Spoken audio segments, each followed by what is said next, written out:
Você está assistindo Cidadania em Prosa.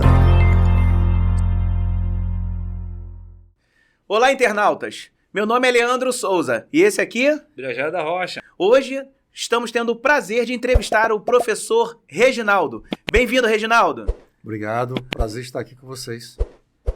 Reginaldo, poxa, é uma grata satisfação ter você aqui, porque nós temos observado o trabalho que você tem feito ao longo do tempo, em várias cidades, em vários locais por onde você passa, e eu queria que o povo conhecesse quem é Reginaldo Mendes, de onde veio, onde nasceu, o que é que faz.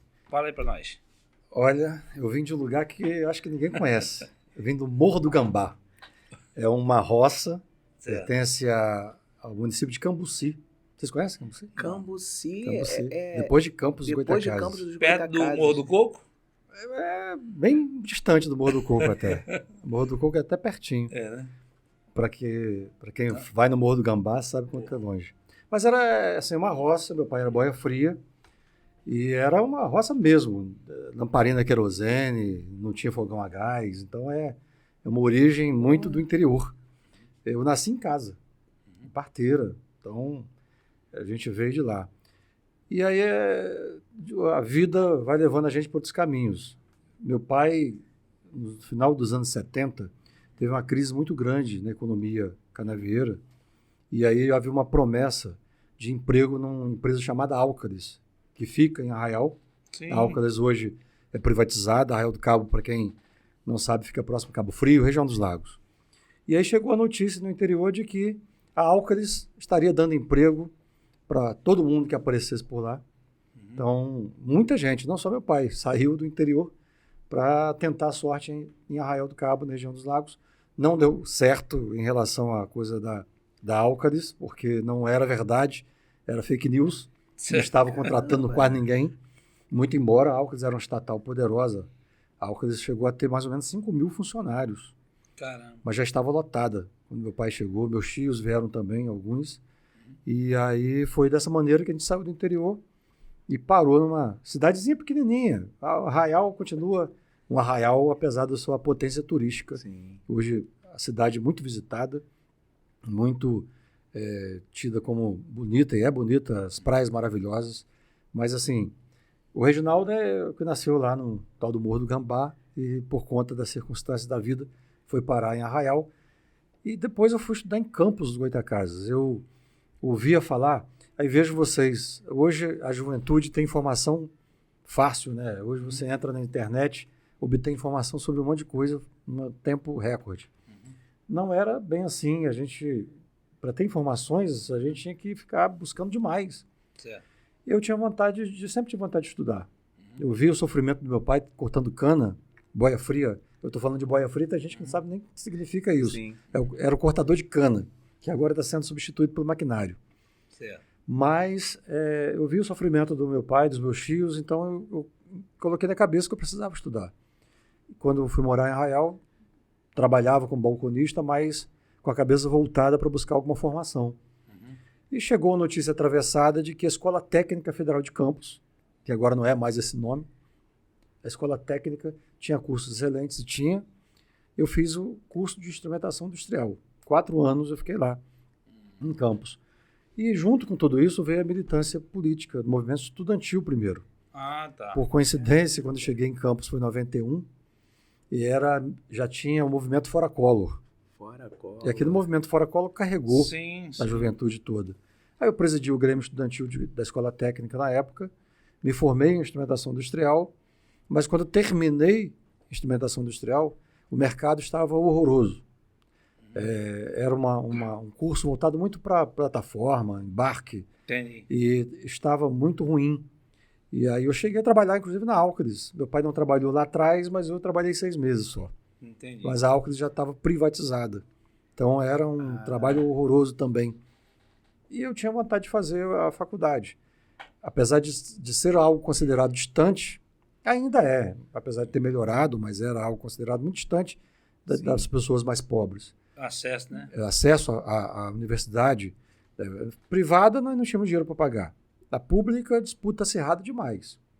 Então, eu sempre tive também esse desejo de fazer uma graduação Então, depois que eu estudei em Campos, fui para Niterói, mas nunca perdi o vínculo com Arraial do Cabo. Sempre tive militância política em Niterói, em Campos, mas também um pouco em Arraial do Cabo.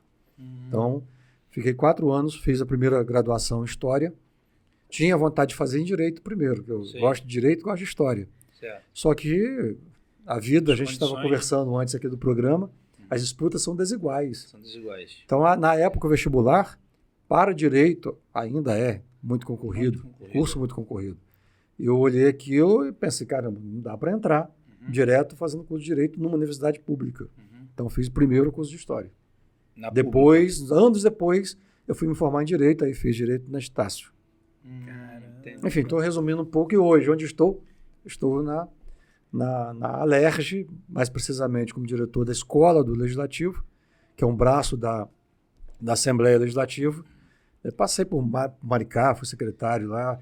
Eu fui vereador em Arraial, na minha cidade, depois com maior orgulho. Fui vereador por 2 vezes, fui vice-prefeito por 2 vezes, fui secretário de obras, então, tentando resumir isso. Tudo lá em Arraial. Em Arraial do Cabo.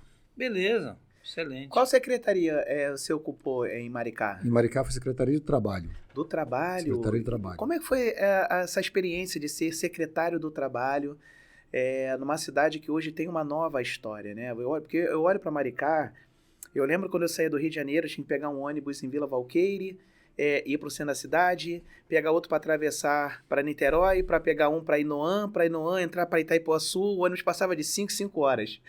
Caramba! Eu tô falando, há 25 anos atrás era assim, né? Quase tudo estrada de chão, que a gente chamava, né? Estrada de chão. E ali eu vi Inoã crescendo, e em Maricá, quando eu vejo hoje, o Banco Mumbuca, o hospital funcionando, ônibus de graça, as praças de Itaipuaçu, que é um distrito, todas não tem um brinquedo quebrado, não tem um balanço. A gente fala balanço, né? A moda antiga das crianças, não tem tudo cuidado, tudo pintado.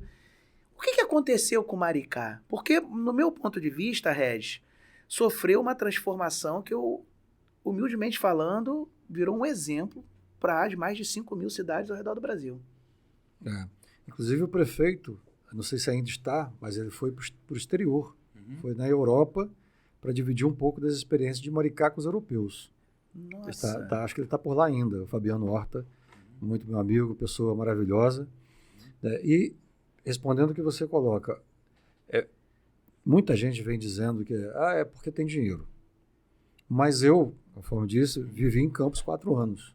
Certo. Campos já teve muito dinheiro. Macaé teve muito royalty. Cabo Frio, Búzios, cidades que tiveram muitos royalties e ainda algumas têm, mas Maricá teve a capacidade de inovar. Eu acho que primeiro de inovar. Exemplos, assim, Maricá tem horta nas praças. Tem várias praças que são hortas públicas. As pessoas vão lá sem pagar nada. Colhem. Maricá tem um ônibus de graça. Na cidade toda, a cidade é grande, tem um ônibus de graça. Ônibus coletivos de graça? De graça. As pessoas... E não é só morador. Qualquer um de nós chega lá, pode pegar o ônibus de graça. Maricá investe hoje mais de 2.000 bolsas universitárias 100%. Caramba! Quando eu fui secretário de Trabalho, todo mundo fala muito em capacitação. Quando eu fui secretário de Trabalho, Maricá tinha convênios com o Senai, Sebrae, esses órgãos, essas instituições todas, para dar capacitação para o pessoal, para formar em motor a diesel, eletricista, Sistema S, Sebrae. Tinha e tem, continua tendo. Então, a inovação, e mais do que inovação, compromisso com o futuro. Royalty é algo que daqui a pouco vai acabar. Sim. Algumas cidades, é um recurso finito. Maricá reserva uma parte dos royalties como uma espécie de uma poupança para lá no futuro, quando acabar a royalty, ter pelo menos uma sobrevida com todos os projetos sociais. Então, nós guardamos um pedaço do recurso, que é o chamado Fundo Soberano, que eu acho que todo município deveria ter, independente de ter royalty ou não. Sim. Os que têm royalty, evidentemente, têm muito mais condições de reservarem um dinheiro nesse Fundo Soberano. Então, Maricá passou pela pandemia, não caiu o emprego, porque Maricá socorreu os pequenos e médios empresários. Então, não faltam programas sociais visando especialmente uma coisa que quase ninguém gosta de fazer, distribuição de renda. Sim, então, o Mumbuca, né? O Mumbuca. A moeda social Mumbuca está atendendo mais do que 40 mil pessoas na cidade. Caramba. Mais de 40 mil pessoas. Então, e faz o recurso ficar ali na cidade. A moeda tem muito mais do que um cunho social, tem também um cunho econômico, que não ajuda só quem tem a moeda em si, mas os comerciantes, por exemplo. Então, o dinheiro fica circulando na cidade. Inclusive, Regis, eu ouvi falar que o Banco Mumbuca, além de fazer a distribuição de renda, que isso ajuda muito o IDH, né? O Índice de Desenvolvimento Humano, que nós sabemos que é renda, educação e saúde, mas observamos que ele também tem financiamentos. Eu ouvi falar, é verdade isso? Financiamento para pequenos microempreendedores? Como é que pode funcionar? Tem, agora vai começar um programa novo. Lá tem programa de amparo ao trabalhador e tem o fomento aos pequenos e médios negócios. Agora vai começar, já está em curso um programa, não tem detalhes porque estou na Alerj, mas Sim. moro em Maricá, Certo. então acompanho bastante da história da cidade. Certo. E aí vai ter financiamento para pequenos negócios, médios negócios, 2 milhões de reais, me parece. Entendi. É o valor Poxa, meio que coisa limite, boa.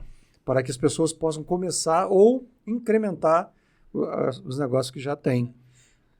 Lá em São Pedro da Aldeia está tramitando o projeto de lei 0136/22 da moeda jesuítas.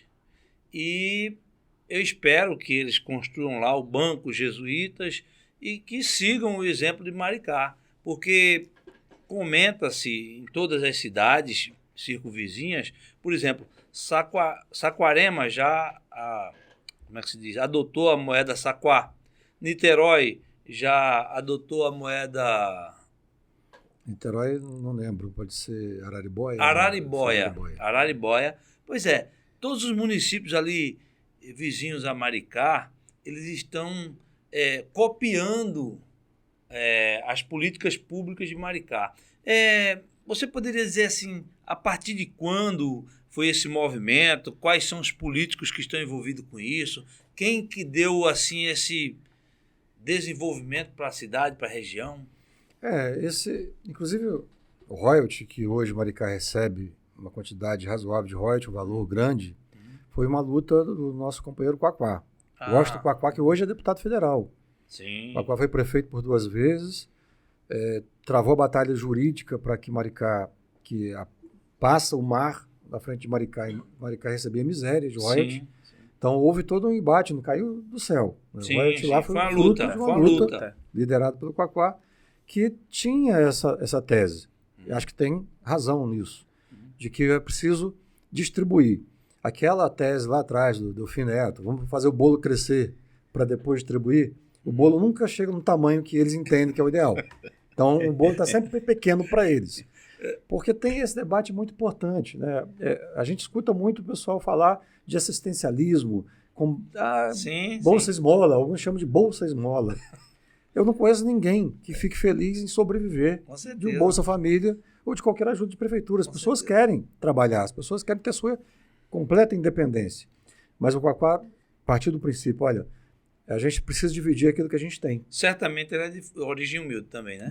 Sim, o Quaquá estudou na Universidade Federal Fluminense, o Quaquá veio de região pobre, foi criado no Caramujo, uma favela ali. Então é um camarada que veio das origens. E ele, como deputado federal agora, está defendendo a Frente Nacional das Favelas. Entendi. Foi recentemente em Medellín, está trazendo uma experiência para o Brasil. Medellín, que tinha as favelas mais violentas do mundo, se não a mais, uma das mais, conseguiu inserir as pessoas no mercado consumidor, numa lógica de comércio local. A gente defende aí o investimento em cooperativas, por exemplo. Então, em Maricá tem cooperativa dos pescadores, que vende partes do seu pescado para merenda escolar. Então, há toda uma relação de economia solidária, que a gente chama. E Quaquá foi o grande idealizador dessa história do Banco Mumbuca, da moeda Mumbuca, né, que gerou desconfiança no primeiro momento. Certo. Porque alguns municípios têm dificuldade em implementar a moeda. Certo. Porque não é meramente um papel, não se trata de um debate de dinheiro. E alguns não entenderam isso. Entendi. Eu vou dar um exemplo para vocês o seguinte. O comerciante, quando recebe o cartão de crédito, não importa aí qual bandeira que seja, geralmente ele paga 5% do valor da transação.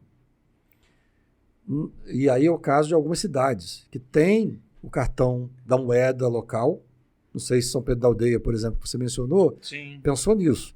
Mas tem o cartão da moeda local, que ele vai na maquininha do comércio e o cara também paga 5%. E Maricá paga 2%. Então é importante para o comerciante receber a moeda Mumbuca. É muito melhor do que ele receber em real. Fazer um parágrafo aqui, fazer um parêntese, aliás. Prefeito Fábio, antes de sancionar, verifica aí quantos por cento tem que pagar, porque se pagar 5% não vai estimular. O comerciante não vai aderir. Então, seguindo o exemplo de Maricá, 2%. Isso é certo? importante. Porque o comerciante precisa se interessar pelo projeto. Isso é fundamental. Ter o comerciante como parceiro, tem cidades que não adiantou absolutamente nada. Sim. Ou porque cobra-se 5%, e para o comerciante tanto faz, tanto fez. Se o sujeito está passando Mastercard, ele não importa. Ou então tem outro elemento. As prefeituras fazem e vendem isso como uma grande conquista social, mas não dão um lastro suficiente para que a moeda sobreviva. Então, quando nós implementamos em Maricá a moeda, houve muita desconfiança no primeiro momento. O sujeito recebia 10 Mumbucas. Na época era um papelzinho mesmo, era tipo uma notinha. Ele recebia 10 Mumbucas. E aí? E se ele quisesse trocar essas 10 Mumbucas por R$10? Ele ia lá e trocava. Então, com o passar do tempo, ele foi percebendo o seguinte: existe o lastro. Então, nós temos um banco hoje que administra os 2% das transações, mas o lastro é recurso do município. Entendi. O Banco Mumbuca, só para os internautas poderem entender. Um Mumbuca, R$1. Um Mumbuca, R$1. O Banco Mumbuca tem ações? Não. Tem alguma volatilidade no valor da moeda Mumbuca? Não tem, porque não pode fazer. Não pode, né? Agora, uma característica muito grande dos governos, né, de esquerda é a questão das políticas públicas, que eu acho muito importante. Eu sou um assistente social e eu sempre valorizei a questão da dignidade da pessoa humana e a cidadania. E os governos de esquerda eles são muito fortes na questão do Estado, muito forte nas políticas públicas, e isso me encanta. Se a moeda Mumbuca não tivesse se tornado um exemplo, eu acho que os outros municípios estão copiando. Sim. Porque estão vindo depois. A grande maioria estão vindo depois. Sobre a questão, falando em políticas públicas, aumento de DH, qual é a qualidade de vida da população de Maricá hoje? E principalmente o assunto que eu quero muito entender, que eu tenho certeza que os internautas vão querer se mudar para Maricá correndo. Maricá ganhou muitos habitantes. Rapaz, como é que Maricá está pagando bolsas de R$12 mil por mês em medicina na Universidade de Vassouras? Integralmente. Integral. Eu nunca imaginei que uma prefeitura no Brasil pudesse fazer isso para os seus cidadãos. Me conta um pouco disso, Regis. Mais ainda, se a gente partir do princípio de que cabe às prefeituras até o ensino fundamental. Sim, sim. Nem ensino médio é mais responsabilidade das prefeituras. Certo. Então, Maricá tem, além do ensino fundamental, ainda tem graduação que paga integral, conforme você bem ressaltou. É o que eu disse no início, é opção por investimento social. A coisa de jogar a própria sorte às pessoas não é perfil de quem administra da esquerda. A gente entende que uma das grandes balelas é a história de que nós nascemos iguais, que todos somos iguais. Não nascemos iguais, não somos iguais e dificilmente seremos iguais em algum momento. Tem uma frase que eu gosto muito que, assim, não há nada mais desigual do que tratar como iguais os desiguais. É quase o princípio da equidade. Exatamente. Então, reconhecer isso é fundamental. E aí tem critérios, né? Importante que você falou. Sim, Maricá ganhou muitos. Maricá agora está mais ou menos 180 e tantos mil habitantes. Em 10 anos ganhou mais de 30 mil novos moradores. A cidade ganhou. Vou fazer uma pergunta, Regis, porque quebrar um pouco da questão da cultura que a esquerda torna o cidadão escravo depois que banca, o pessoal muito querendo entender ou fazer uma convergência de um pensamento preocupado com políticas públicas, com regimes totalitários. Esses cidadãos que têm suas universidades pagas pela prefeitura de Maricá são obrigados a trabalhar por 10 anos para Maricá porque Maricá pagou a formação deles? Não, eles têm algum compromisso que eu não sei qual exatamente é, mas eles têm um compromisso de devolver para a cidade em serviço durante algum tempo, que eu acho que em torno de 6 meses a 1 ano. Ele precisa, não é obrigado a fazer isso, porque a prefeitura, às vezes, lá na frente pode não ter a demanda. Certo. Mas se tiver demanda, ele precisa contribuir para a municipalidade. E não é para a prefeitura, é para o povo de Maricá. Para o povo de Maricá. Porque vejam vocês, como que você investe em médicos, em futuros médicos, recursos públicos, e depois que ele termina a medicina dele, vai embora da cidade, dá um tchau, benção. Então, é preciso dar alguma contrapartida. E isso eles tomam ciência no momento que há a solicitação. Exatamente. E eles trabalham para o Sistema Único de Saúde. Sistema Único de Saúde. Não só médico, a gente está falando de médico aqui, mas tem assistente social, tem de tudo um pouco que você imaginar. Tem vários cursos de graduação, porque não é só em Vassouras. Tem um contrato com outras universidades também. Com outras universidades também. Né? Outras universidades também. Eu vi na semana passada uma matéria aí jornalística sobre a maior escola do Brasil em tempo integral. Você chegou a conhecer essa escola? Fala um pouquinho Eu tive dela o prazer de ir na inauguração. Caramba, mesmo? Foi inaugurada há cerca de 10, 15 dias, não me recordo muito bem. Mas é uma escola com capacidade para atender 5 mil alunos. 5 mil? Para vocês terem ideia, eu tinha compromisso no Rio, a inauguração começou às 9 horas da manhã, eu circulei e não consegui conhecer nem 30% da escola ainda, porque a escola é muito grande. A escola é muito grande e tem de tudo. Queremos conhecer, certo? Muito. Sabe fazer até um programa lá na escola, né? E é no distrito. A escola é feita no distrito, Itaipuaçu, que é um distrito enorme. Não é no centro? Não é no centro. É uma escola gigante. Tem 20 laboratórios, laboratório de robótica, de química. Caramba! Tem quadras, enfim. Tem de tudo um pouco lá. E eu vi a felicidade nos estudantes. Sim. Eu costumo dizer o seguinte, eu sou professor há 21 anos e escola virou um lugar onde quase ninguém quer estar. Os alunos não querem estar ali, o professor não quer ficar ali. A ESG é um espaço que as pessoas querem distanciamento. As escolas precisam, a educação precisa ser repensada. Sim. Eu vi a garotada lá feliz da vida no dia da inauguração. Querendo ir para a escola. E a escola já está sendo muito, muito procurada. Tempo integral, com atividades variadas. Existe algum convênio de Maricá com outras instituições em outros países, ou no Mercosul, ou na América do Norte, para fazer o intercâmbio entre essas crianças, como se fosse uma bolsa sanduíche de mestrado e doutorado? Até onde eu saiba, isso ainda não tem. Mas é provável que futuramente possa acontecer, né? Porque com... Eu tenho observado muitos concursos lá para professor, né? Darcy Ribeiro estava aberto, agora Instituto, né? Instituto Darcy Ribeiro, terminou ontem a inscrição. Sinceramente, eu tenho observado que Maricá, nos últimos 3, 4 anos aí, aliás, muito mais, mas agora está aparecendo mais na mídia. Até, se eu não me engano, tem alguém de Maricá que está aqui na Secretaria do Rio de Janeiro. É o vice-prefeito que se licenciou, o Diego. Ah, Diego. Filho do Quaquá e da deputada Zeidan. Mas qual a pasta? Ele está em desenvolvimento, aqui no Rio é Economia Solidária. Caramba, então... Secretaria de Economia Rio de Solidária. Janeiro entendeu que Maricá está no caminho certo, né? Foi o que você colocou muito bem. As experiências estão sendo vistas e estão sendo copiadas. E o prefeito do Rio de Janeiro se dispôs a trazer para o Rio. Será que vai surgir alguma moeda social, hein? Olha, eu acho que vai. Será que vai? Mas é um processo, porque aqui difícil. Também tem muitas comunidades, né? Tem. Olha, eu sou muito a favor, Regis. Assim, eu tenho um pensamento que eu não sou nem de direita nem de esquerda, eu sou de centro. E eu sou muito a favor de um Estado mínimo para a economia, a desburocratização do Estado, deixando facilitar cada vez mais a circulação do dinheiro, da economia, o livre comércio, a mão invisível do Adam Smith, David Ricardo, mas eu sou a favor também de uma política pública forte. Sim. Eu sei que o capitalismo ele é o menos pior. Eu sei que ele produz mazelas. Eu sei que ele produz mazelas.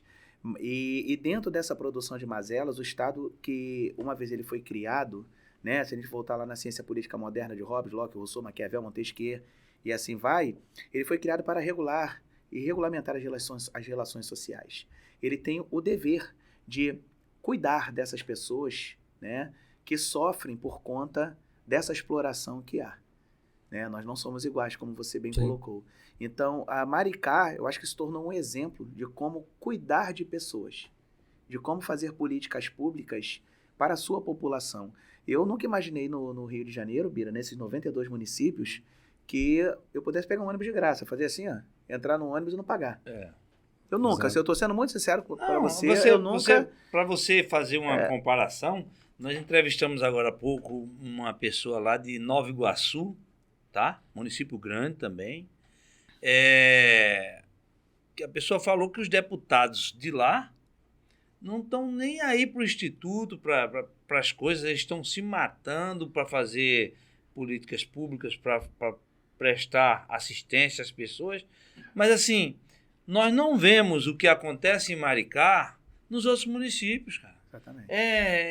Eu estou, assim, assustado porque pintaram um monstro acerca da esquerda, principalmente nós estamos saindo de um governo de direita, mas pintaram um monstro acerca disso. Eu passei por Maricá nesses dias e pude observar lá bicicleta na praia de graça, ônibus para toda a população de graça, um banco da economia solidária fazendo distribuição de renda, emprestando dinheiro para os microempreendedores, ajudando o comércio. Nós vemos uma série de coisas que nós não vemos nos outros municípios. Então, surgiu em nós essa curiosidade de por que está acontecendo, de onde esses caras estão tirando dinheiro, por que Maricá faz e os outros municípios que também recebem royalties, também recebem FPM e não fazem. Esse debate que você traz em relação ao Estado mínimo, e aí acho que responde um pouco por que esse pessoal não faz, eu não consigo imaginar o Estado mínimo fazendo o máximo. Fazendo o máximo. E outra, antes da ideia de Estado moderno, Sim. a gente pode pensar a ideia do poder. O poder sempre esteve a serviço de alguém. E quase sempre a serviço de uma minoria. Quase sempre. Você vai pegar nobreza durante muito tempo. Na Idade Moderna, o poder estava a favor da nobreza. A Revolução Francesa foi a Revolução Burguesa. O Estado passou a ficar a serviço da burguesia. Exatamente. É a maioria? Não. Não era a maioria na França. Né? Mas depois da Revolução ficou a serviço da burguesia e não só lá. Se você pegar vários exemplos, Inglaterra, Espanha e por aí vai. Então, o poder sempre esteve e hoje, a gente saindo do macro para vir para um espaço menor, falando dos nossos municípios, do nosso estado e etc., quase todo mundo que é empresário, que fala, por exemplo, de Estado mínimo, ele quer pegar algum empréstimo do Estado. Se a gente pegar o Rio de Janeiro, recentemente, Rio Trilhos, que é uma empresa concessionária, privada, reclamando que tinha que ter uma compensação. Então, licitam lá atrás para passar um serviço para uma empresa privada, barcas.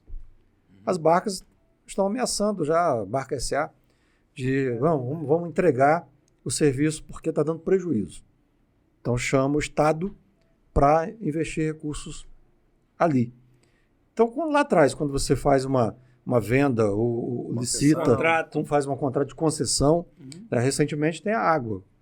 O Estado fez uma concessão, grande parte do Estado, para a água. Aí daqui a alguns anos, essas empresas vêm, estamos tendo prejuízo. Estado, venha me socorrer. Então, quase sempre o defensor do Estado mínimo, acredite, ele defende que o Estado seja mínimo, mas para ele tem que ser máximo. Ele tem que ser mínimo para o povo. Farinha pouca, minha opinião, primeiro. É isso. Então ele não quer dividir, porque ele quer morder o maior pedaço possível do bolo. Ele não quer dividir o bolo. É porque eu sempre tive assim na minha cabeça, posso estar enganado, que o estado máximo para regular essas relações, ele favorece a corrupção. Então eu acredito que quando a coisa é muito burocratizada, por exemplo, eu para abrir uma empresa eu preciso passar por um setor, por outro setor, por outro setor, por outro setor, por outro setor, uma coisa que nos Estados Unidos com $200 eu abro em 5 minutos de tal CNPJ aberto. Eu posso entrar no banco e abrir o negócio. Então eu acho que quando o Estado ele é muito, eu posso estar equivocado, muito burocratizado, eu favoreço a Sim. corrupção, uma concepção Dá minha. uma falsa ideia de Dá uma segurança. falsa ideia de segurança, porque você favorece a corrupção. Uma coisa, por exemplo, que eu sou muito crítico, e eu discuti isso numa pós-graduação minha, foi uma pós-graduação que eu falei sobre política de Estado e política de governo. A questão sobre os cargos que hoje são os cargos comissionados. Então você imagina, você vem de uma comunidade e aí consegue, como a sua linda história de vida, consegue chegar, faz um curso de medicina, sai de medicina, vai fazer neurociência, ocupa um andar num hospital de alta complexidade. Mas aí vem o político e pega uma pessoa que nunca formou nem técnico de enfermagem, mas conseguiu 20 mil votos numa comunidade e coloca ele como diretor do hospital, sem conhecer sequer como é um serviço. Eu não acho isso correto. Eu acho que você tem que valorizar como você é um professor, tem direito de ser um profissional da educação, de pegar uma secretaria de educação, valorizar quem estudou, quem fez concurso público e ter o cargo de confiança, servidor público de carreira, e estimular a educação para que a pessoa corra atrás do seu próprio pão. Não fornecendo, mas porque eu não acredito que a pessoa nasce assim, ignorante. Não, eu acho que a pessoa nasce desestimulada pela própria cultura, pela própria família. A partir do momento que ela é estimulada, ela pode mudar a realidade dela. E aí entra o papel do Estado. Então, quando eu digo Estado mínimo, é o Estado não burocrático, para que todos possam ter acesso a bens e serviços de forma rápida. Mas ele deve ser um Estado máximo para a proteção social. Acho que até a própria Constituição, no princípio da equidade, reconhece isso, tratando com desigualdades desiguais. Né? Então, o próprio princípio do imposto de renda, né? A questão da taxação, é somente nesse papel. Nessa pós-graduação que eu fiz, eu estava vendo o seguinte, Regis. Por exemplo, eu tenho muito mais ferramentas dentro dos estatutos para inibir a ineficiência administrativa do que dentro da CLT. Então, quando eu tenho um profissional de saúde hoje não concursado, através de uma OS, através de um contrato numa prefeitura, ele sabe que ele está ali até onde aquele prefeito estiver. Então, se quando aquele prefeito sair, ele está fora. Se ele é um servidor público, como aconteceu no caso do Bolsonaro, que botou a cara do Ministério da Saúde, porque tem estabilidade. Se ele tivesse sido colocado pelo Bolsonaro, eu não sei se ele faria denúncia. Então, quando você tem um servidor que tem garantia estatutária, a culpa não é do servidor. A culpa, no meu ponto de vista, é daquele gestor que é colocado muitas vezes sem competência para tal. Como você pegar um general de exército e botar no Ministério da Saúde. Sim. Qual a competência? Ele sabe aplicar uma vacina, pelo menos? Entende de saúde? Enquanto nós, profissionais de saúde, especializados em saúde pública, a gente fica assim, pô, o que esse cara tá fazendo aí? Sabe nada. Sabe muito. Pegar um M3, M4, um FAL, Parafal, uma MAG, um FAP, vai saber muito. Planejar, um planejamento estratégico de guerra vai saber muito, mas não é a área dele. Então, eu acho que a gente poderia começar a promover uma mudança a nível de Estado, o dia que a gente começar a enxergar e valorizar, oferecendo o caminho, oferecendo a possibilidade da pessoa mudar a sua própria realidade, mas também reconhecendo aqueles que estão querendo buscar e mudar a sua própria realidade. Então, eu acho que a gente tem muito mais recurso dentro dos estatutos, Regis. Advertência reservada, advertência pública, suspensão até chegar à exoneração. Mas aquele cara que está ali, ele tem condições de advertir, ele não conhece nem o serviço. Ele foi colocado pelo político e não é valorizado. Então, eu tive essa oportunidade de estudar muito sobre isso na área de saúde e a falta de segurança hoje para um médico, para um enfermeiro. Você vê, por exemplo, salário do médico. O médico que cobra uma consulta R$ 250, ele atendendo 10 pacientes é R$ 2.500. Como é que uma prefeitura quer pagar R$ 2.500 para ele atender o mês inteiro? Ele não vai ter médico na prefeitura. Mas sabe por quê? Porque uma faculdade custa R$ 12 mil por mês, Regis. Sem falar que é uma faculdade integral. Ele tem que tomar café, ele tem o material, de repente, que ele tem que comprar, um tratado de medicina, vai ver quanto custa um tratado de clínica médica, é 15 mil. Então, eu sou muito crítico nessa questão, e eu tenho de coração Maricá como exemplo, porque eu estou vendo o que está acontecendo em Maricá. E Maricá precisa ser, o que está acontecendo em Maricá hoje precisa ser apresentado para o mundo. Para o mundo, para que sirva de exemplo. Quando tivermos 500 médicos em Maricá formados, porque é mais ou menos isso, né? Em torno de 500 que estão na escola. Mas leva 5 anos, pelo menos, para fazer uma turma, né? Para formar uma turma. Entendi. Mas então, entraram todos a uma? Não, entrar todos de uma vez? Agora são mais ou menos 700, né? Não, estão aí. Vai ter... Provavelmente daqui a uns 5 anos vai ter algo em torno, não digo todo mundo, que tem gente que acaba abandonando, não termina, mas vai ter uma quantidade boa de médico lá. Caramba. E médico é uma carência em qualquer lugar, né? Não importa o tamanho da cidade. Agora, falando em preparo profissional, técnico, você está na Alerj agora e está nessa escola do Legislativo do Rio de Janeiro. Fala aí alguma coisa sobre a escola, porque eu só vim saber que existia. Eu não sabia nem que existia. Agora, fala alguma coisa aí, o que é que essa escola faz, o que é que ela ensina? Então, é uma escola pensada para auxiliar os municípios do estado e a própria Alerj em atividades voltadas principalmente para o legislativo. Então a gente tem curso, tem espaço físico, tem auditório, tem salas de aula, onde o foco a gente faz parceria com outros municípios. Só para vocês terem ideia, existem no estado do Rio de Janeiro existem 14 escolas do legislativo municipal. Não sabia disso. A maioria não está conseguindo tocar suas atividades no dia a dia. Falta espaço físico, falta quadro de pessoal. Certo. E a gente, inclusive, no segundo semestre, vai promover um encontro dessas escolas, né? Simpósios, congressos. Até para que a escola estadual, a nossa escola da Alerj, possa estreitar os laços e ajudar mais na operação e na condução dos trabalhos nos municípios. Então, Italva tem escola legislativa, Campos Goitacazes. Caramba, então legal. E o que eu fiquei observando também é que você tem vamos supor, uma carreira pela esquerda, mas como diretor, componente dessa escola, você não visa ideologia, lá atende todo mundo, né? Lá atende todo mundo. Mundo. Aliás, quase todo mundo que a gente tem algum contato hoje não tem identidade muito com a esquerda. E não tem problema. Eu acho que nós chegamos no ponto que saiu do debate de ideias de eleição, entrou numa coisa de ódio. Foi muito mal conduzido esse processo. Então a gente tem que desarmar os espíritos. A gente sempre debateu e sempre teve... Vejo vocês um dos grandes exemplos. A gente teve atritos enormes com o Fernando Henrique Cardoso. Sim. É uma das figuras que eu julgo uma das mais inteligentes que o Brasil tem. O Fernando Henrique Cardoso é uma cabeça pensante. Está com 91, 92 anos, produzindo ainda. É bem verdade que eu não moro mais no Brasil. Ele está fora daqui, mas estuda o Brasil. Então a gente sempre teve embate com ele.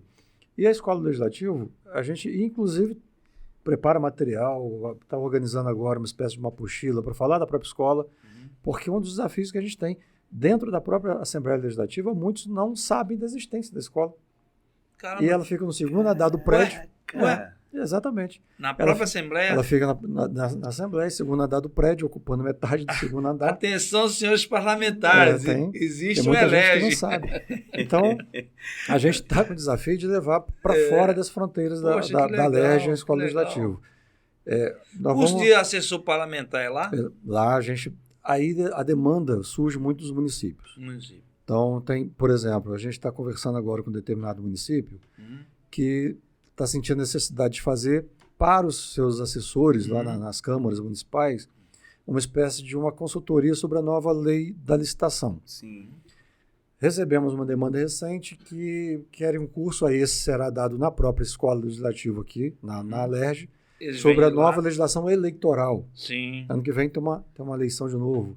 Sim. Então, muitos vereadores, assessores, parlamentares... É aberto ao público em geral ou só para políticos? Não é necessariamente só para político. A gente tem como público-alvo quem atua no legislativo. Mas muitas vezes a gente não preenche as vagas com esse público-alvo. Aí não tem problema. A gente abre... Tem visitações de escolas de nível fundamental, por exemplo, para conhecer a escola? Pouca coisa. Né? Porque a escola, quando vai visitar, vai no prédio Tiradentes, no Palácio Tiradentes. Que era o antigo plenário da Alerj.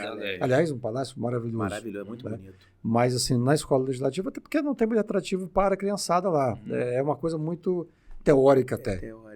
Então não tem tanta... Mas os estudantes do direito poderiam ir lá, né? Sim, a gente está discutindo convênios agora com o Estácio, a gente está discutindo convênios com diversas faculdades privadas e também instituições públicas para fazer cursos. A gente tem lá Lato Sensu, vai ter Lato Sensu agora no segundo semestre, na área da gestão pública. Caramba. lá do censo. Eu com posso 400. acessar, por exemplo, se eu quiser? Ou não, é somente... O público-alvo é quem tem alguma ligação com o Poder Legislativo. Ah, tá. O Entendi. público... Nós estamos querendo alterar um pouco as regras da escola, porque é uma resolução relativamente antiga, para ampliar um pouco esse campo Sim. de atuação. Mas isso ainda está em debate, ainda está em curso. Tá? Por hora, o foco é quem atua no Legislativo.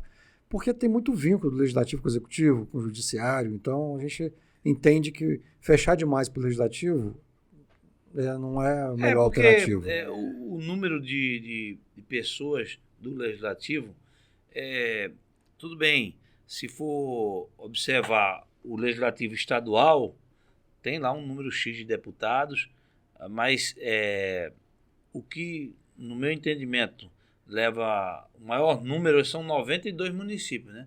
Se você levar em consideração que cada município desse tenha, em média, 10 vereadores, você tem quase 1.000 para aprender e a gente o ofício, né? A gente tem alguns desafios. Você mencionou agora há pouco a coisa dos cargos comissionados. Sim. O rodízio de vereadores é muito grande. Então, aí, às vezes, a escola dá uma capacitação para um determinado grupo que assessora os vereadores, mas aí chega ano que vem. A rotatividade, né? Exatamente. Muitos não são reeleitos, por exemplo. Sim. E aí a gente tem que ver que refazer o curso para os novos assessores. Né? Então... O ideal seria que cada município tivesse sua escola legislativa municipal. O ideal é que é o que a gente está tentando. Boa ideia. Né? É o que a gente São tá Pedro tentando. da Aldeia. A escola legislativa de São Pedro da Aldeia teria a responsabilidade de formar os assessores de 10 vereadores, por exemplo. Sim. Uma coisa que eu sempre lutei muito, Regis, que eu acho muito interessante, por incrível que pareça, Regis, o ensino fundamental, você conversa com uma criança ou um adolescente no ensino médio e não entende de política, não sabe o papel do poder executivo, legislativo, judiciário. Você, como professor de história, sabe bem do que eu estou falando. E assim, como um adolescente com 16 anos, o voto facultativo, ele pode votar, se ele quiser votar, como é que eu falo assim? Eu não quero trocar esse milheiro de tijolo, né, em troca do voto, que eu tenho que ter a consciência de que o vereador, ele não está aqui para fazer obra, ele não é secretário de obra, ele tem que basicamente legislar e fiscalizar o prefeito. Muitas crianças que eu converso na rua, quando eu estou dando palestra, elas perguntam, mas e o Poder Judiciário Municipal? Tem Poder Judiciário Municipal, você tem o Tribunal de Justiça e tem o Superior Tribunal e o Supremo Tribunal Federal. Então, assim, não conhece o básico da administração pública. Será que a escola hoje, na Alerj, não teria um papel fundamental para mostrar qual a função do juiz, qual a função do vereador, do deputado estadual e federal, qual a função do senador, para que a gente pudesse levar informação até o ensino fundamental, para que quando essas crianças, elas são o futuro do nosso país. Eu concordo contigo. Agora, eu acho que, assim, além da gente fomentar as escolas do legislativo no município, a gente está travando outro debate, que aí é uma discussão um pouco maior, mais complexa de se fazer, que é com os prefeitos do Estado. Que a gente defende a ideia de que deve ter escola do Executivo.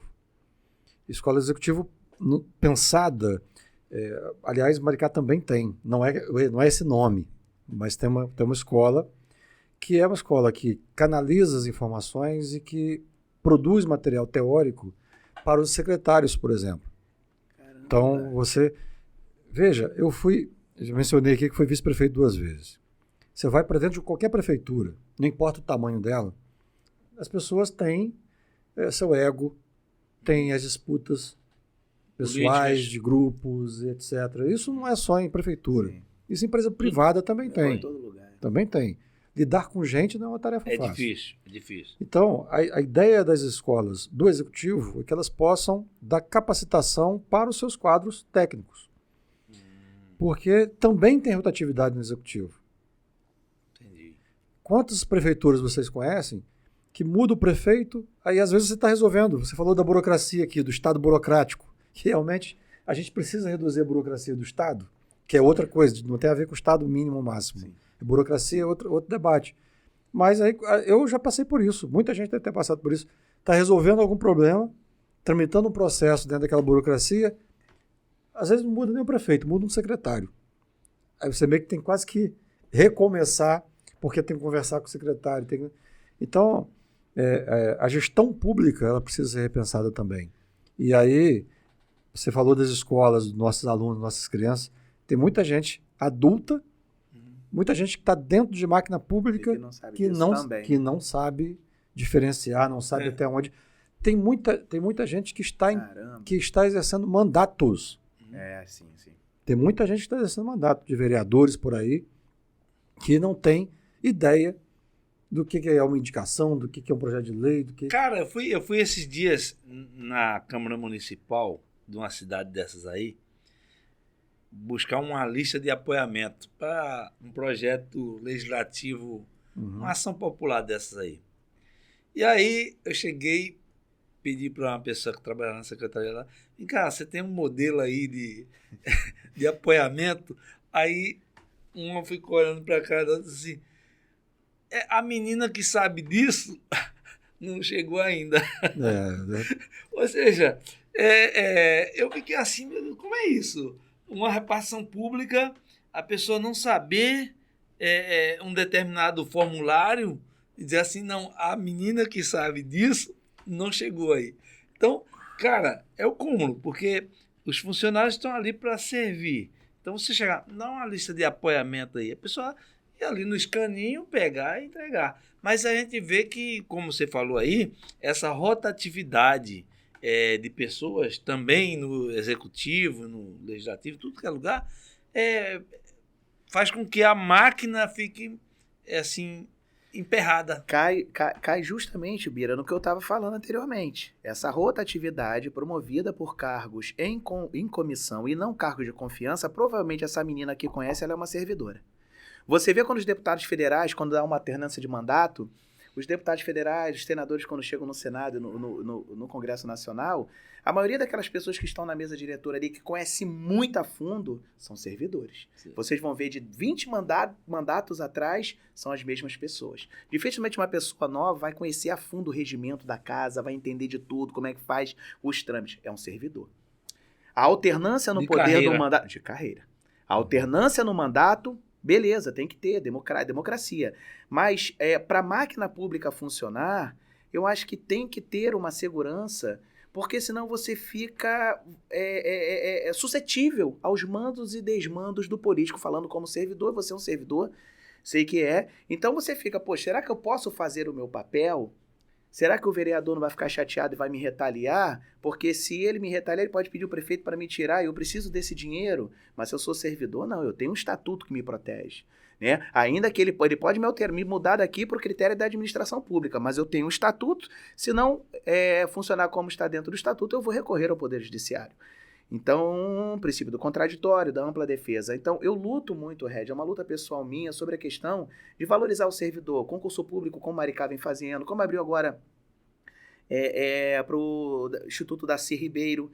Eu valorizo muito essa questão do servidor, porque o servidor sempre foi muito pisoteado. A culpa é do servidor, a culpa é do servidor. E, na verdade, a culpa não é do servidor, a culpa é do gestor, que não está cobrando e botando o servidor para que atenda o princípio do artigo 37 da Constituição, que dá eficiência.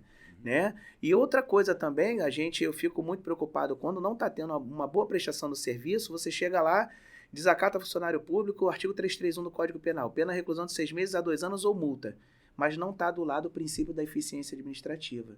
Então, quando você vai cobrar um serviço público, um atendimento médico na unidade básica de saúde, fica, se eu falar mais alto, meu filho está passando mal, mas será que ela vai me dar voz de prisão, vai chamar a polícia?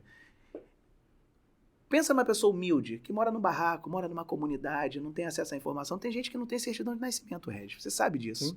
Você sabe o papel que a Fundação Leão 13 faz hoje? Você vê pessoas que você pega sem certidão de nascimento. A minha esposa fazendo um atendimento, né? Ela é médica ginecologista obstetra. Ela atendeu mulheres com 50 e poucos anos que nunca fizeram preventivo na vida. Então, chega a um nível de precariedade, quando eu elogio muito, e vou continuar elogiando Maricá, Regis, é por conta disso, que o abandono que a gente vê em regiões assim, em ruas principais do Rio de Janeiro, tu vira uma rua direita, tu vê pessoas que não têm saneamento básico, não tem água potável, não tem nada. Mas embaixo tem grandes empresas passando aqui.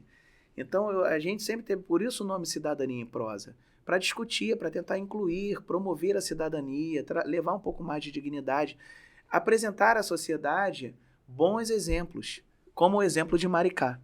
Falar nisso, em Cidadania em Prosa, não se esqueça, curta, comente, compartilhe e se inscreva no canal. Sim, com certeza. Cidadania em Prosa, bom nome, hein? Cidadania em Prosa. Porque Bom um país que não valoriza os seus princípios está na contramão. A cidadania é um dos princípios constitucionais, né? Então, o que seria de nós se nós não conhecêssemos os direitos, os deveres, se nós vivêssemos de forma assim aleatória, de forma sem conhecer as coisas. Então, Cidadania em Prosa visa trazer informações para que as pessoas tenham acesso a políticas públicas, ao conhecimento, visa ajudar a população. Esse programa foi feito para isso, promover a reflexão, Regis. Porque se as pessoas tivessem conhecimento, você é professor de história, sabe disso melhor do que eu, da luta, Bira, da luta que foi para a sociedade brasileira conseguir ter acesso a direitos. Pessoas morreram ao longo da nossa história. Você vai desde 1923, com as caixas de aposentadorias e pensões, com a Lei Eloy Chaves, tinha IAPI, EPTEC, EPB, até chegar no NPS, até chegar no INAMPS, até chegar no SUS. Foi uma luta. 8ª conferência. Foi uma luta para a gente chegar num sistema único de saúde que eu tanto defendo, Regis. Eu defendo muito e vou morrer defendendo o Sistema Único de Saúde. Porque você vai para os Estados Unidos, tu tem o Medicare, Medicaid, você tem o Obamacare, mas você tem até um filme, Cycle, do Michael Moore, SOS Saúde. O cara perde a falange do dedo, $6 mil uma, $5 mil a outra, tem que jogar fora. Pessoa se internando com Covid lá, $15 mil. Aqui, meu amigo, com todos os problemas que nós temos, Regis, você vai para um Carlos Chagas, para um Salgado Filho, o atendimento não tá legal, vai demorar. Mas, meu irmão, você vai ser atendido da melhor forma possível, você não vai sair de lá sem pagar R$1.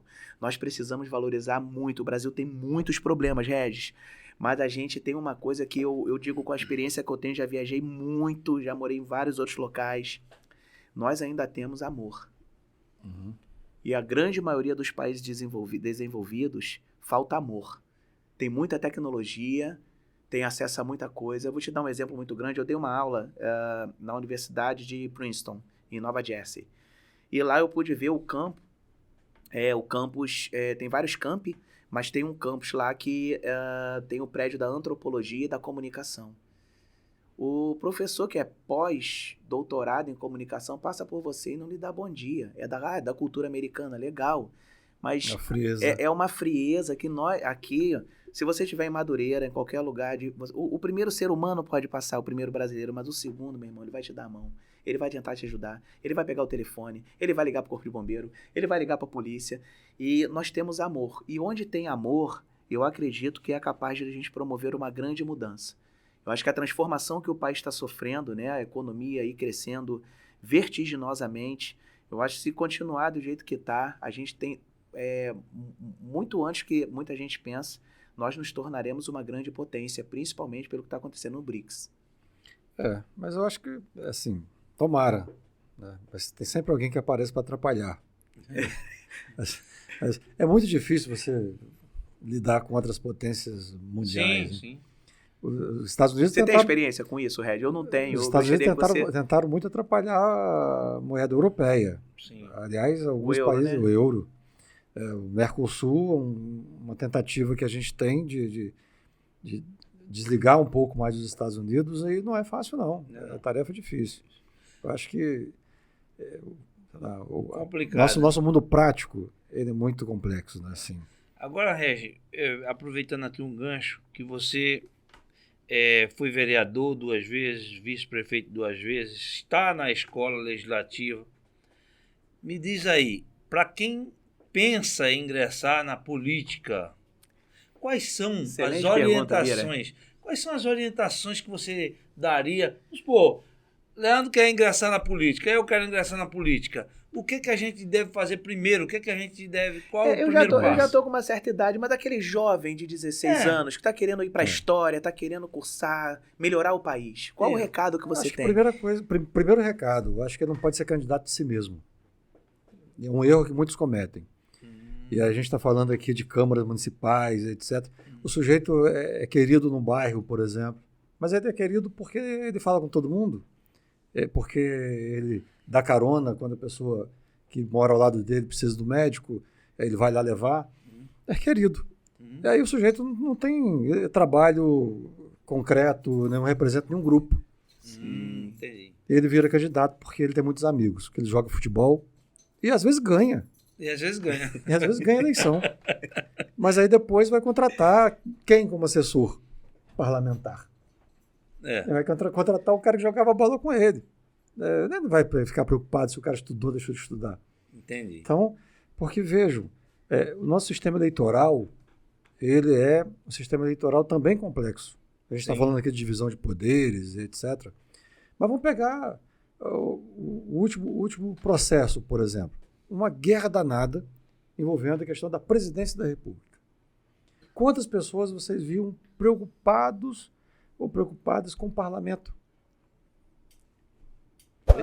O eleitor não discute muito negócio de parlamento. Quem vai votar para deputado federal? Ele não discute.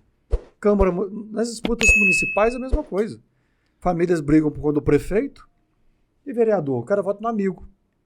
Ele não fica procurando, deixa eu ver quem está preparado aqui para... Deveria se preocupar. Porque quem vai fazer a lei, quem vai julgar, né?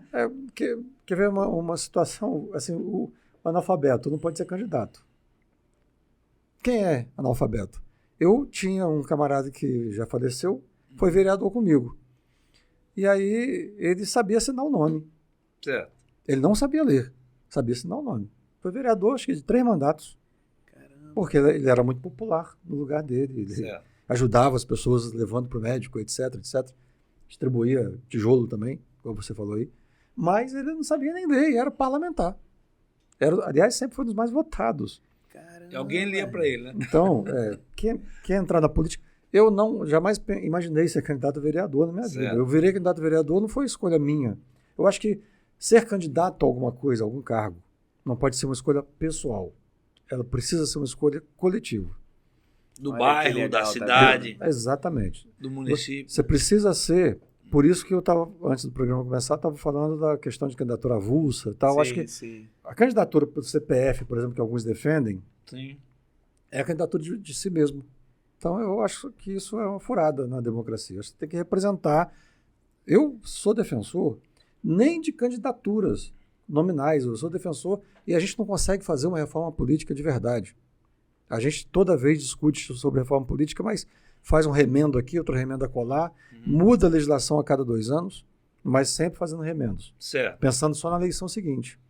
Eu sou defensor da tese de que a gente deveria votar em partidos. A gente fala, por exemplo, dos Estados Unidos como grande berço da democracia. Como é que eu voto para presidente lá? Não se vota para presidente. Não tem voto direto para presidente dos Estados Unidos, porque todo mundo quer aquela bandeirinha lá. Entendi. E não os delegados lá. São delegados. São delegados. São delegados. Agora, a gente vai condenar os Estados Unidos? Não, está funcionando desde o século XVIII. Para aquele povo, para aquilo que o povo pensa, está funcionando. Então você acha que, por exemplo, formariam os delegados dos estados, né? Para votar para presidente semelhante a eles lá? Ou não você necessariamente acha que para presidente, mas eu acho que, por exemplo, quando o eleitor vai para a urna votar em nome, ele aperta o número de um candidato ali, está mais suscetível ao cara votar, por exemplo, no sujeito que deu tijolo. Outra coisa seria se o eleitor fosse para a urna, votar no seguinte, não interessa qual partido, mas ele vai votar nas bandeiras que aquele partido defende. Então o sujeito entende, por exemplo, que o Estado tem que ser mínimo, ele vai identificar qual é o grupo político, qual partido ou quais partidos estão defendendo a ideia parecida com a dele. Então, aí ele vai ter clareza de que vai estar representado ali como conjunto de ideias. Com certeza. Não como uma relação de amizade. Relação de amizade. Essa coisa pessoal demais. Eu sei. E querem ver outra coisa? A gente está falando aqui do funcionamento da máquina pública. para mim, um dos piores males do Brasil em termos políticos foi a reeleição. Você pega os prefeitos. Administrar qualquer coisa significa você ter que fazer alguns atos impopulares.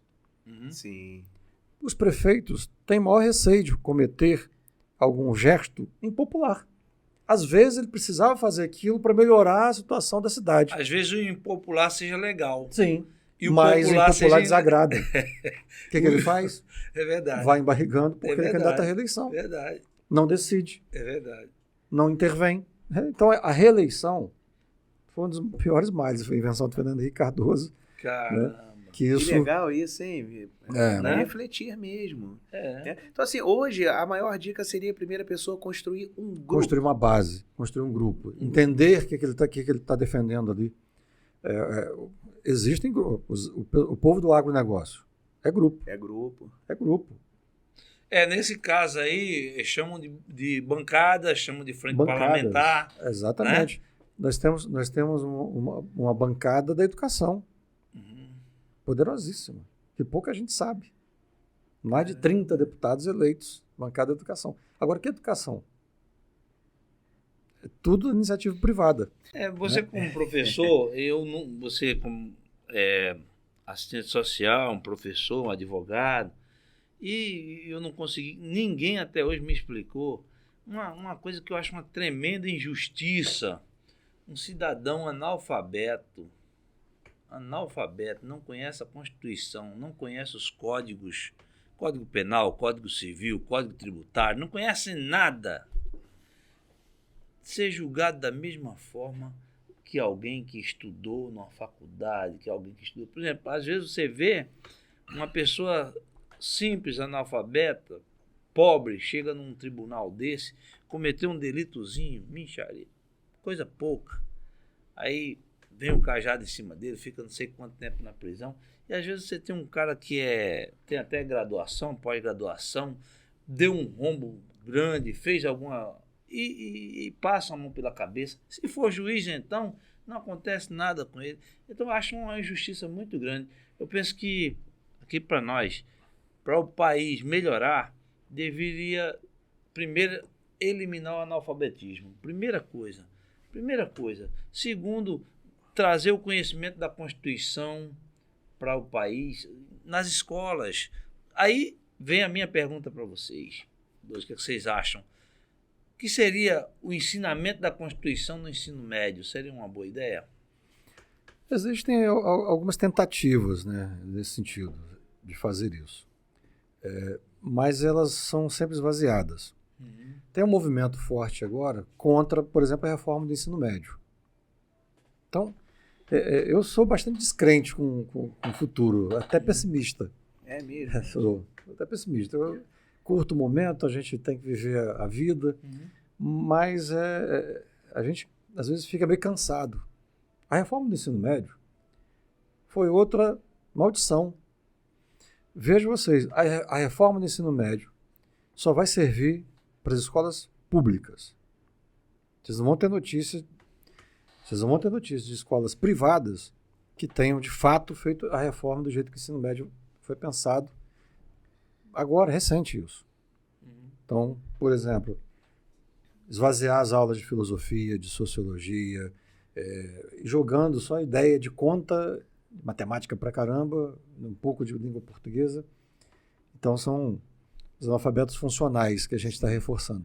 As escolas privadas não acabaram com nada disso. Isso é a limitação do pensamento, né? Exatamente. Sim, você tira a capacidade de análise conjuntural do ser humano. Então, Da crítica, que é a coisa mais importante que o ser humano tem que ter, é a crítica. a reforma do ensino médio é um negócio bastante sério. E assim, cada vez... O que você está dizendo com toda razão, o que a gente deveria discutir cada vez mais, de forma mais aprofundada, está acontecendo no inverso. A gente está discutindo menos, de forma mais rasa possível. Então, as escolas hoje não têm... A sociedade não lê. Isso não adianta uma palestra só. Tem que falar disso, mas eu gosto de leitura. Nós tivemos uma entrevistada hoje, foi? Falando sobre isso. Como é o nome do projeto? Instituto Social Valorizando Vidas. Instituto Social Valorizando Vidas. Ela eles têm um trabalho lá Literário. muito importante. Tá? Pô, parabéns, Instituto. Eles têm um trabalho lá que eles observaram que os alunos, tipo assim, quarta série não sabe ler. E passava, e aprovava. E passava.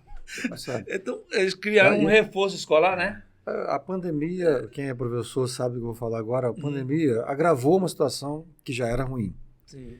né? Porque causou um desfalque grande em termos de tempo de conteúdo. Muitas escolas jogam para cima dos professores a obrigação de cumprir um conteúdo, que eles não têm nenhuma condição de fazer isso na vida real. Certo. Então, virou um espaço também de fingimento. O professor finge que está dando a matéria, o Uma aluno finge que está enganação. aprendendo, vai aprovando todo mundo e pronto, e foi.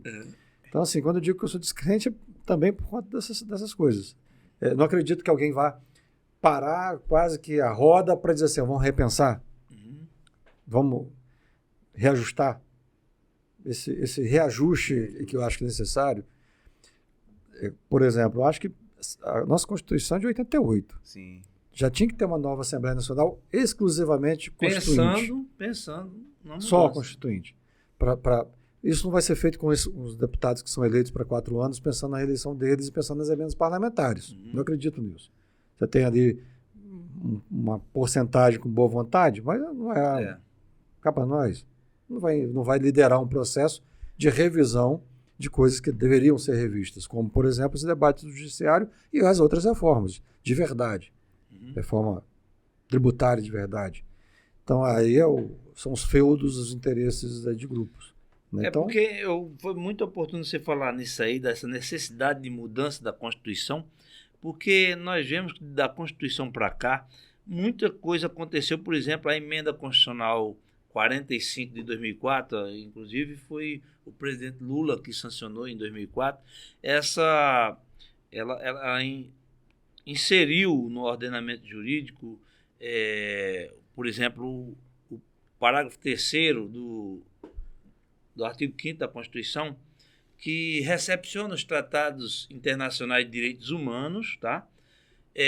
Que sejam recepcionados pelas duas casas com 3/5 dos votos, a nível de emenda constitucional. Dando equivalência. Dando equivalência de emenda constitucional. Sim. Então, me diga uma coisa. Por exemplo, nós temos os tratados internacionais diversos. Nós temos lá o Pacto de São José da Costa Rica, o Tratado de Istambul. Nós temos como é que se diz? A Convenção da Pessoa com Deficiência.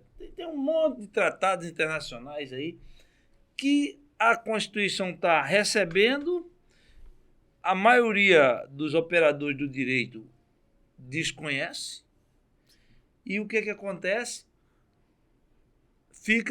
É como se aquilo que foi conquistado, aquilo que veio para o ordenamento, não é usado. Não é aplicado. Não é aplicado. Não é praticado. Inclusive, Bira, só para completar o que você está falando, existe uma recomendação assinada pelo ministro Fux, do CNJ, na época que ele era presidente, a recomendação 123, para que os tratados internacionais que têm força de emenda, equivalência de emenda constitucional de acordo com a emenda constitucional 45, eles sejam aplicados dentro do STJ. Então, os ministros do STJ devem atentar para os tratados internacionais na aplicação da lei. Ou seja, então, quando você fala a convencionalidade, controle de convencionalidade, né? Então, você vai julgar alguma coisa relacionada à garantia de direitos humanos, você deve observar os tratados. Porque o Pacto de São José da Costa Rica, apesar dele não ter a força de emenda condicional, porque ele é anterior, se eu não me engano, salvo engano, 92, Fernando Henrique Cardoso, antes da emenda condicional de 2004, mas ele é uma lei supralegal. Ele está abaixo da Constituição, mas acima das outras leis. Então, nem a 9784 de 99, que trata da administração pública, ela está acima do Tratado de São José da Costa Rica. E você não vê o STJ nesse sentido, até o caso da Marinha, da Aeronáutica, né? Pessoas que estão ativas nos cadastros do CNIS e do CAGED, e parece que não está sendo...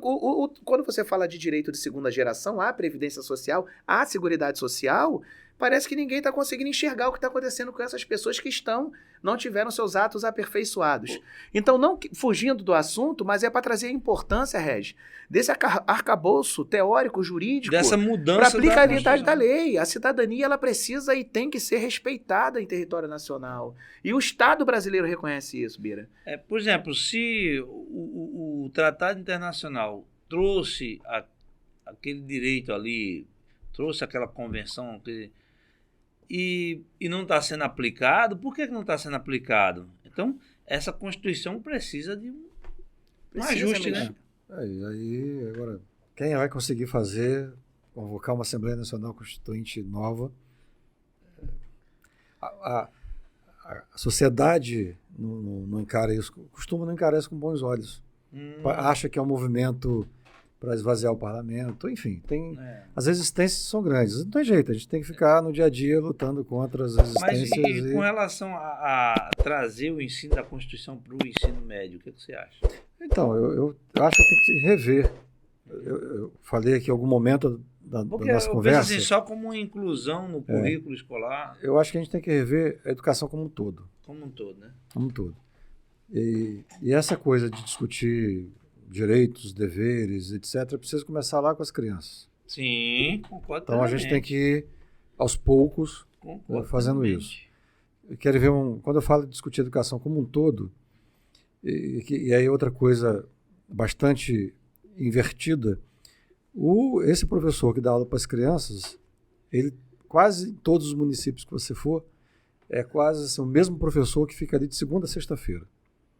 Então, esse professor tem que dar conta um pouquinho de história, um pouquinho de matemática, um pouquinho de português. Não entra na minha cabeça isso.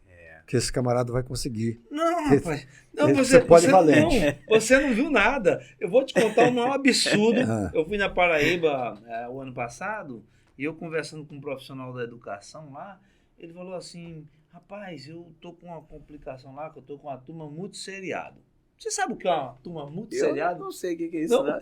Eu vou dizer, uma turma multisseriada é assim, o primeiro ano, junto com o segundo, junto com o terceiro, junto com o quarto, na sala desse tamanho. Como é que um professor pode dar aula para um grupo de alunos numa sala, 30 alunos, sendo da primeira série, segunda série, terceira série? Já não vi isso. Nunca vi isso. Cara, eu vi esse absurdo, o profissional falando, eu não chequei, mas o profissional, devido ser uma pessoa da minha confiança, ele falou com convicção que existe o ensino multisseriado lá no interior do Nordeste.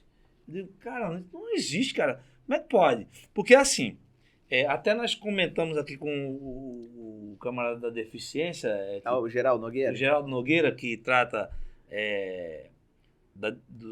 Pessoa com deficiência. das pessoas com deficiência, e perguntando para ele se seria melhor uma turma inclusiva com pessoas deficientes e pessoas sem deficiência, ou seria bom separar. Ele disse, não, é bom a inclusão, Tá, eu até aceito que seja boa a inclusão. Mas, cara, além disso, você botar uma pessoa da primeira série com a segunda, com a terceira, é algo assim que não dá para compreender, né? Não estão levando o ensino a sério. Então, e assim, tem isso, né? E esse professor ganha menos do que o outro, que o professor que vai, às vezes, 2 dias na escola. Então, a lógica está completamente equivocada, a meu ver. Tem que mudar, né? Agora, a reforma, a gente falou de reformas aqui. Quando vem a reforma da educação, o que eles fazem? Reforma do ensino médio, para esvaziar. E que hora você vai discutir? Essa reforma, Red, seria rever a LDB? Seria rever mais do que a LDB. Mais do que a LDB. Acho que é rever todo o programa curricular. Excluir praticamente quase tudo tirar, que é de filosofia. Se você tiver curiosidade, dê uma lida no resumo do que foi a recente reforma do ensino médio. Caramba. A recente reforma do ensino médio acabou com o ensino médio público. Agora, essa escola que acabou. vai ser tocada lá em Maricá, tem 5 mil alunos aí, eu espero que ela tenha um padrão diferenciado. Esse é a grande jogada de uma escola de tempo integral. Certo. Porque você pode trabalhar num chamado contraturno, projetos. Você pode, por exemplo, trabalhar um projeto voltado para a educação de legislação. Sim. num contraturno. Sim. Não há espaço para trabalhar isso nas escolas normais, Não assim, dá, tradicionais. não dá. Não dá. Não tem como isso. Tem. E quando você vai para as escolas privadas, tem mais debates ainda. Porque tem agora a Porque patrulha ideológica. envolve custo também, né? Tem patrulha ideológica, e qualquer coisa diferente que você diga, já vão dizer que é doutrinação. Ah, Muitos professores perderam o direito até de falar um pouco mais do que o que os pais às vezes entendem como necessário. Doutrinando. Eu costumo dizer. aparelhamento, né? E a gente viveu isso. Eu naquela época lá da história do tal do kit gay das escolas, Sim.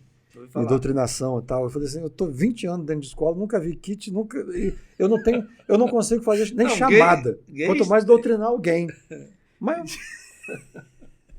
eu não faço chamada, eu gritaria.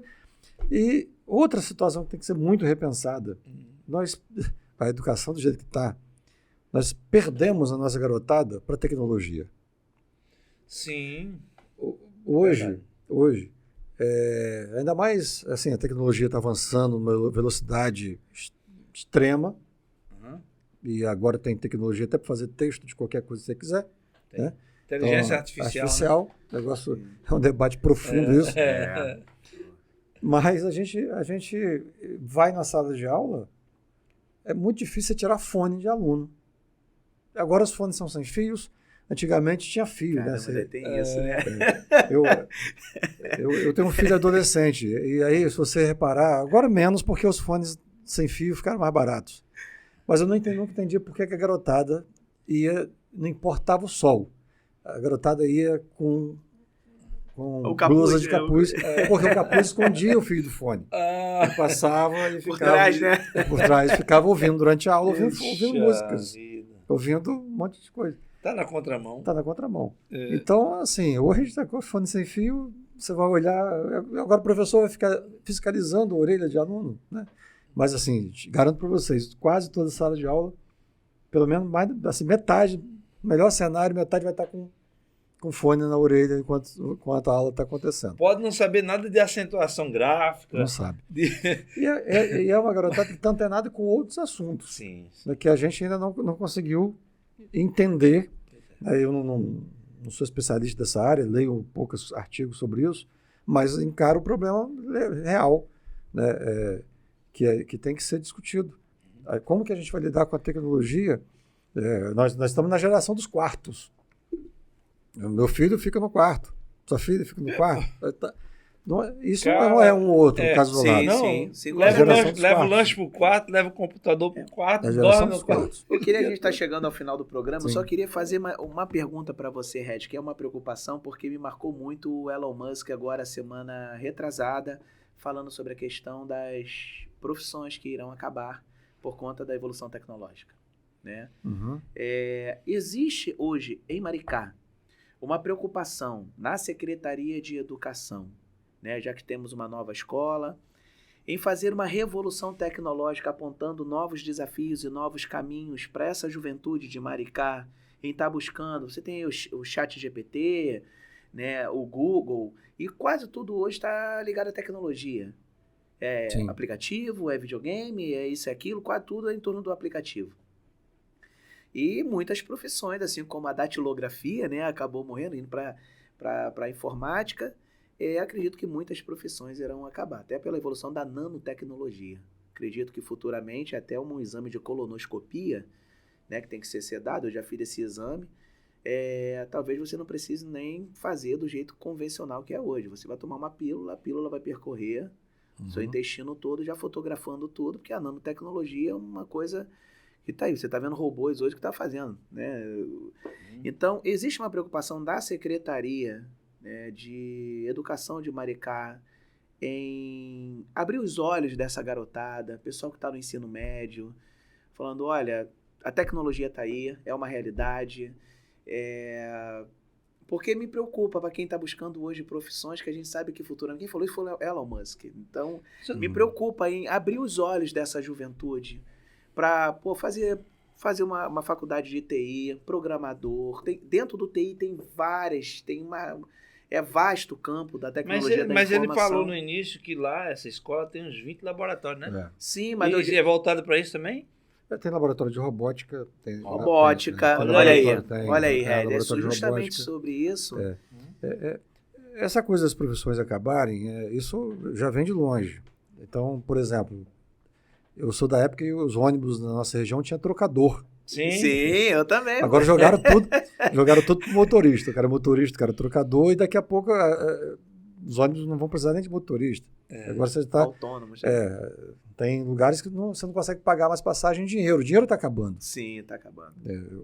O banco, eu sou da época que a gente ficava na fila pro cara, tinha que ir lá, era resolvido no caixa com um sujeito que o cara tava lá. Colocar ficha. Então, as coisas vão mudando. Vamos mudar. Umas coisas vão acabando, outras vão sendo colocadas no lugar. Acho que a gente tem que tomar certo cuidado com essas previsões. Eu lembro do Ariano Suassuna, que ele falou com um amigo dele, disse assim: Ariano, você tem que mudar um pouco o seu jeito de escrever. Você escreva blog, não sei o que lá mais, porque essa coisa de livro, fulano de tal disse que livro é um negócio que vai acabar, porque todo mundo vai ler agora só no computador, e-book, etc. Aí o Ariano virou: e aonde que você viu isso? Aí eu li no livro. Eu li no livro.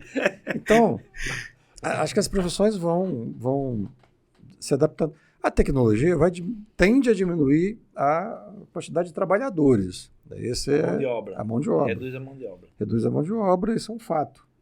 Mas é que aí a sociedade vai ter que debruçar. Ele falou até uma coisa, desculpa, Red, sobre uma bolsa mundial.